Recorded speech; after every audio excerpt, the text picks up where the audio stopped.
Welcome to The Explainer. For literally thousands of years, sugar has been our absolute favorite way to sweeten up our lives. It completely transforms simple desserts, rounds out savory sauces, and gives us that irresistible crackly shell on a perfectly glazed donut.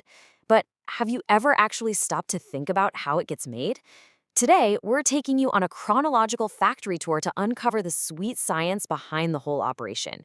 We'll track exactly how a raw, earthy plant transforms through some seriously sophisticated mechanical and chemical processes into those glittering, pure granules sitting in your kitchen right now. Okay, let's dive into this because there's a fascinating central mystery here. How on earth does a towering 20-foot tall tropical grass actually get processed into those pristine, tiny white crystals you stir into your morning coffee, right? This isn't just your basic farming. It's a dramatic, high-speed, and incredibly precise transformation. First off, where does it all begin?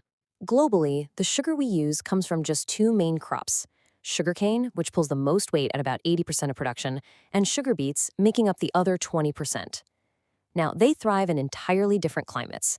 Cane absolutely loves that hot, humid equatorial belt, while beets are much happier in milder, temperate zones. But here's the wild part. Despite growing in totally different environments, the end product is virtually identical, a clear, crystalline granule that's 99.95% pure sucrose. Since the vast majority of it starts with cane, well, that's exactly where our journey begins today. So our story starts right down in the dirt. You might actually be surprised to learn that farmers don't toss tiny grain-like seeds into the ground to grow sugarcane. Instead, they use what are called seed canes. These are actual cut sections of the sugarcane stalk, specifically trimmed to contain a few buds or eyes. When farmers lay these stalks end to end in long furrows and bury them, every single eye sprouts into a genetically identical copy of its parent plant. From there, it's basically a waiting game. It takes roughly 10 to 18 months for those little shoots to thicken up into solid, fibrous stalks and reach their full, towering height. As harvest time gets closer, farmers need to know exactly when the crop is at its absolute sweetest. And they don't just guess here. They test the juice inside the stalks using this neat handheld device called a refractometer. They're hunting for a very specific Brix value, essentially the ultimate sweet spot. They want to confirm the stalks are hitting precisely 16 to 20% sugar content before they pull the trigger on a massive full-scale harvest. And this brilliantly illustrates the sheer scale of what happens next. Once those sugar levels look perfectly primed, the heavy machinery rolls in. We are talking about a 45,000-pound cane harvester. It is an absolute beast of a machine. Think of it like a tropical lawnmower on steroids. It uses these massive spinning blades to aggressively slice off the leafy heads of the plants, pushes the towering stalks over, cuts them cleanly at the base, and then chops the whole thing into uniform 10-inch sections called billets. That heavy hitter is relentlessly efficient, chewing through more than 20 acres of dense crop in a single day. The chopped billets are dumped into collector bins running right alongside the harvester, and let me tell you, speed is absolutely everything at this stage. The second sugar can is cut, its sugar content starts to drop.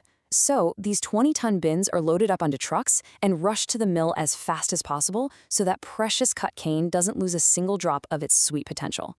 Welcome to the milling gauntlet, where things get incredibly intense. The chopped billets go through a rapid, pretty violent extraction process. First up, they pass under a high-volume pre-wash to knock off any stray stones and dirt. Then, large spinning serrated blades aggressively tear the cane into shredded fragments, which creates a massive amount of surface area. Finally, these shreds are fed through a succession of heavy hammer mills. With each pass, heavy rollers apply progressively tighter and tighter pressure. Water is continuously flushed into the mills to meticulously leach out every single drop of that sugar-rich liquid from the tough plant fibers.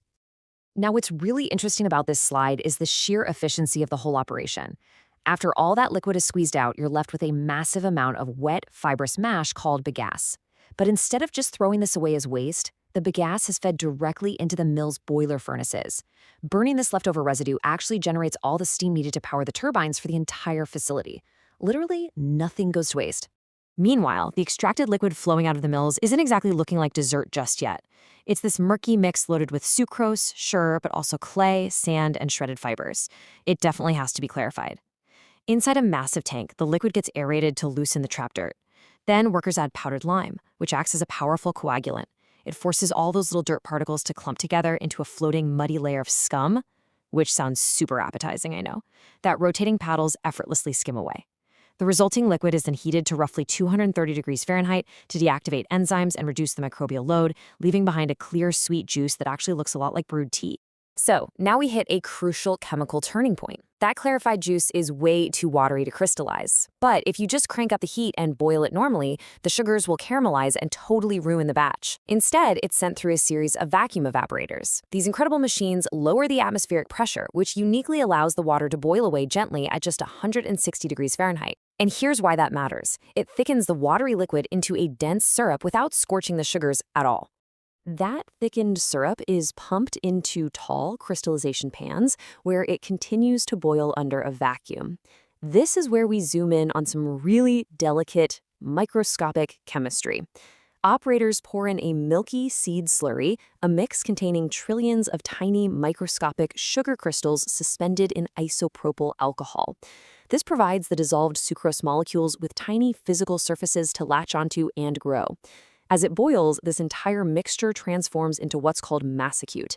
It's a dense, incredibly thick brown syrup absolutely packed with floating, actively growing sugar crystals.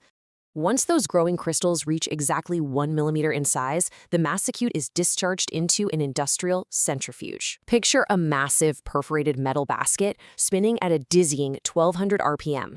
This raw mechanical power forces the heavy, viscous molasses outward through the tiny holes of the basket. Meanwhile, the solid 1 millimeter sugar crystals are trapped and remain stuck on the screen.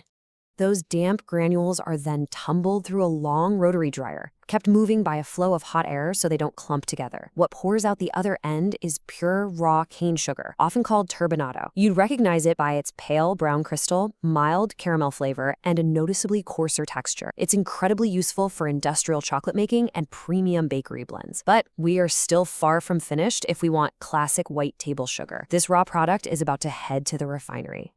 But before the final refining can even begin, we have to talk about the massive global logistics required to move literal mountains of raw sugar.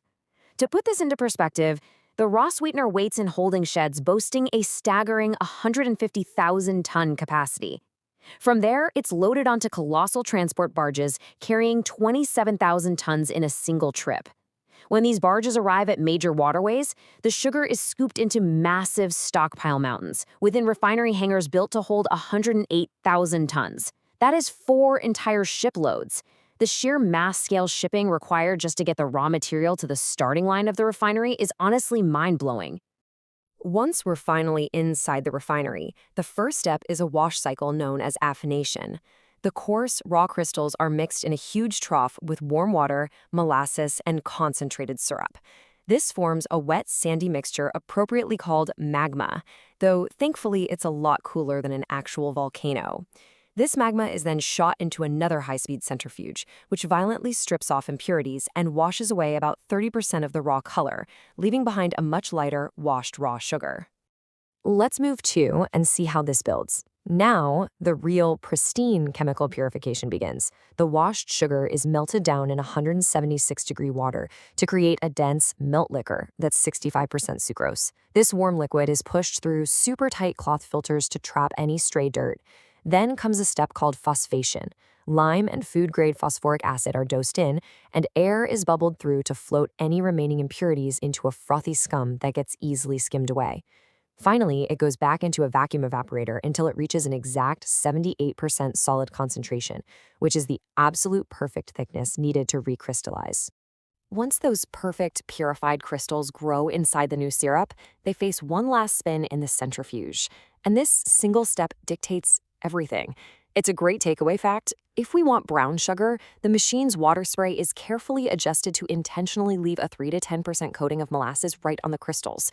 But if we want classic white table sugar, that centrifuge spin and water rinse continues relentlessly until absolutely every trace of molasses is washed completely away.